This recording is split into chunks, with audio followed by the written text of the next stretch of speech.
Hello again, everybody. This is Ken Allison, Mostly Sports Talk. And along with us today, of course, is going to be Cobb Oxford.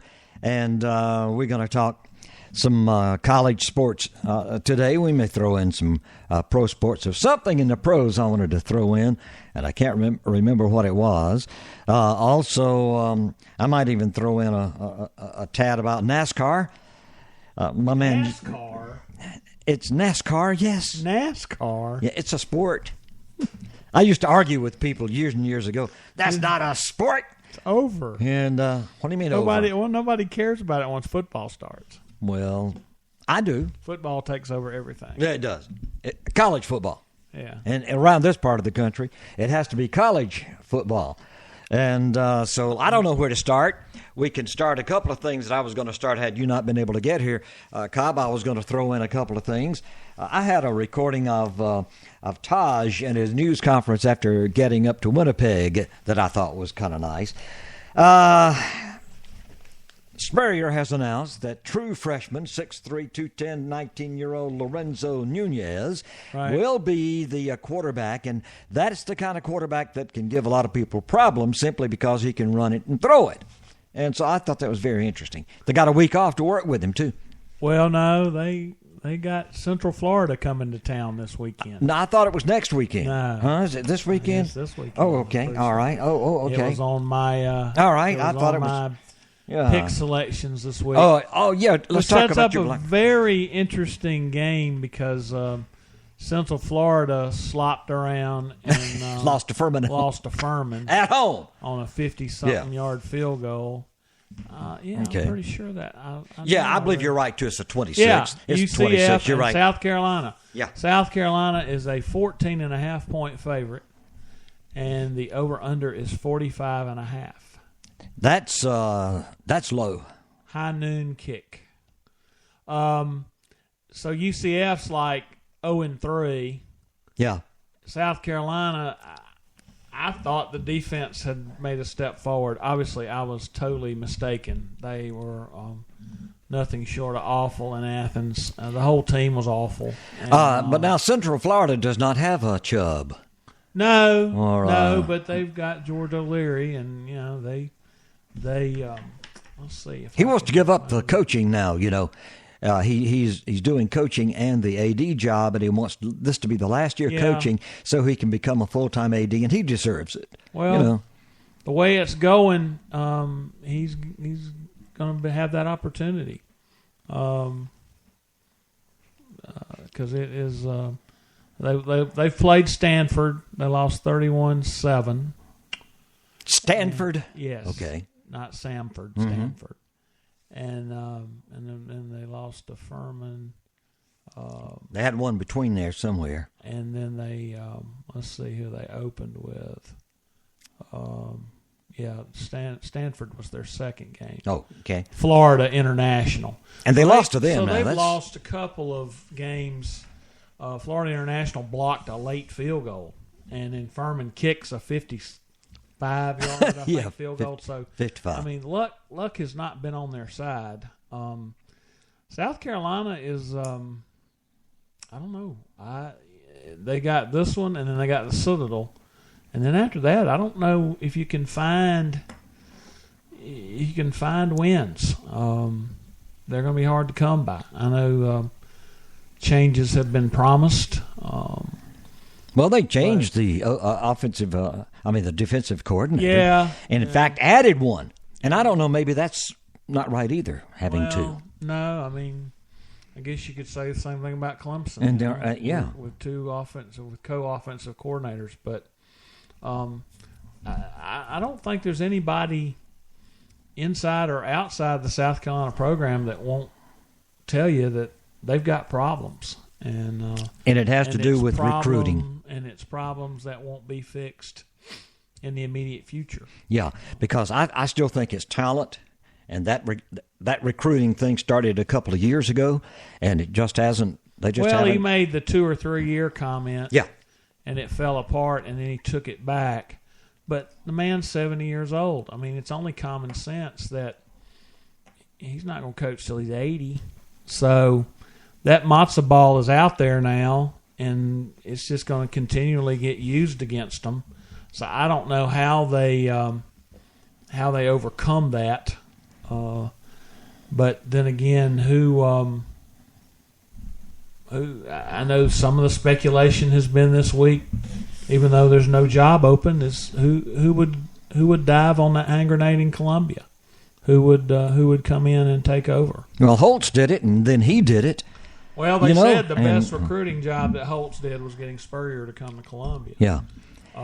Does Spurrier have the will or the want to recruit somebody to take his place? But I know lots of Gamecock fans are hoping D'Antonio would decide to leave Michigan State. Never happened. I don't think it'll happen either. I don't see Even that. if he went to school there, he is not a South Carolinian in heart, and that'll never happen. I heard Butch Davis's name thrown around. Yeah, he's probably ready for another job. Yeah. But it'll take somebody special, because it has topped the hill and it's going back down the other side. They've got issues, and it will be a rebuilding project of sorts. That your one positive is that, with the exception of Georgia right now, the rest of the Eastern Division is also kind of in flux. I mean, Yep. I watched Missouri Saturday. By the way, they're almost unwatchable. Kentucky, they're pretty damn unwatchable. Is right? What they are. Kentucky is a 3-point favorite on them. By the way, beat Florida. Just 29 in a row now. Florida's got Tennessee this week in the Swamp. We'll find out a little bit more about both of those. I'm still not sold on Tennessee. There was a lot of yapping going on in the offseason about how they were getting ready to make a move, but there are a lot of people who say that Memphis, who plays on Thursday night, is the best team in the state of Tennessee. Yeah, and they're a favorite, by the way, over Cincinnati, and that's Right. kind of surprising. Well, I mean, Memphis is unbeaten. Yeah, and they beat somebody pretty good. Who was it? Points. They're playing real well right now. So, I don't know. And in the West now, Alabama's got a loss. Auburn is going to change quarterbacks. Mississippi looks like the team to beat right now, but they got 5 turnovers and a miracle touchdown pass to beat Alabama and Tuscaloosa. Did you see the clip when Kelly went off after that throw? Mm-mm. I don't know if which coach it was. It might have been Freeze, might have been an OC. Grabbed him by the face mask and got in his face, because only the good Lord kept that from being disaster. Well, he had 2 guys all over him. He threw it up for grabs, and it bounces off a guy's helmet and goes for a touchdown. So you can't plan that. But hey, they get the breaks. That's part of the game. LSU, as long as they keep number 7 upright, looks pretty good. Although they do have Kevin Steele directing their defense, so there will be a meltdown somewhere along the way. That's not nice for you to say. A&M, the guy's got a great reputation. I think A&M right now is kind of my dark horse, just simply because I think John Chavis has made their defense better, and they will score with Kevin Sumlin. So right now I think A&M is I think A&M's the one that I would point to. So you're counting out State. Yeah, Mississippi State. Mississippi State's terrible. Is that over? I mean, they're not. They got that great quarterback. Yeah, but they've never been able to score points, and they'll lose to Alabama and Ole Miss and probably LSU, so they'll have 3 losses. So I say they're terrible, but they're middle of the road. But Alabama, Georgia next week will be a very interesting contest. But Georgia's playing really well right now, and there again, really and truly, has Georgia played anybody yet? Well, you could argue they haven't. Vanderbilt. You could make the same argument with Clemson. And, I think Louisville's pretty good, even though they're 0-3. I think they've had their share of bad luck too. But I think that's a pretty talented team, and that will end up having a winning record. But again, we'll find out about Clemson's got a little break here now, but Notre Dame, Georgia Tech, Boston College, all at home. Boston College has lost their quarterback for the season, though, so they'll have to adjust. But got Florida State at home. You'll know a whole lot more about it after that 3 weeks. Yeah, 3 weeks in a row. Miami that beat Nebraska at home, so that won't be easy. So Al Golden's fighting for his job down there. It's getting ready to get real. And so and Clemson's got to play them down there. Yeah. And so that is going to be very, very interesting as the time goes along. The Tigers go in there undefeated. I mean, it'll be, and then you come off of that one and you go to Raleigh, and we know how Clemson plays in Raleigh. Terrible. Not very good. Except for that one game at Woodrow Dantzler ran for about 5,000 yards. Yeah.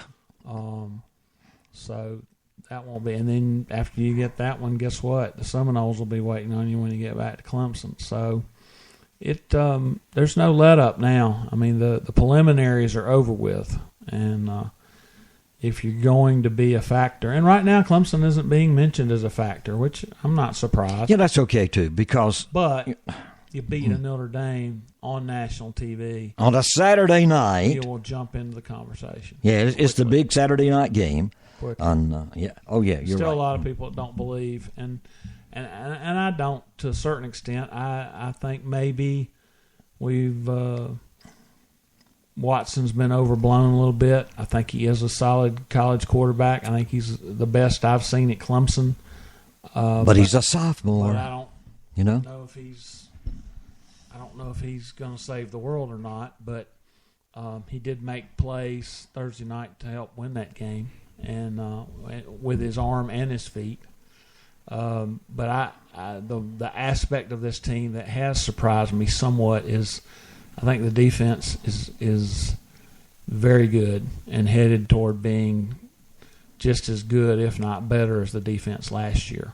They're very difficult to run on, and they're tough to throw on. I mean, they've got a veteran secondary, and Louisville hit them a couple of times, but then Louisville kept going back to the well, and all they did was get an interception and a PBU, and they didn't give up a whole lot. So, and they get good pressure on the passer. Notre Dame got a superior offensive line, very big, very good, but they've got a third-team quarterback who's never played in front of 81,000 semi-sober people. So it will be a real challenge for him. Cobb, you're talking about the defense. I'm one of the few. I was never that surprised about the defense because those guys who are there now played a good bit last year. Oh, yeah. And it's not like they brought in a bunch of redshirt freshmen or even redshirt sophomores who had hadn't really played. They had played a good bit, and they recruited some talent 3 and 4 years ago. Your problem is, and it's not unique to college football. Your problem is depth, and it is those teams that have the second line depth and don't have a massive drop off. Those are the ones that are going to be the contenders for the Final Four. Clemson had a real challenge Thursday night in Louisville when they lost 2 offensive tackles and ended up having to move a guard to tackle. Thankfully, Gore was able to come back into the game, but there's just not a lot of depth there on the offensive line either. When your starting left tackle is straight out of high school. Well, but he's done a good job. Great job. He's done a great job. But that's a challenge. I'm sure the game's a little bit faster for him, but I'm sure they've done things to help him too. Oh yeah. But I came up with a theory within the last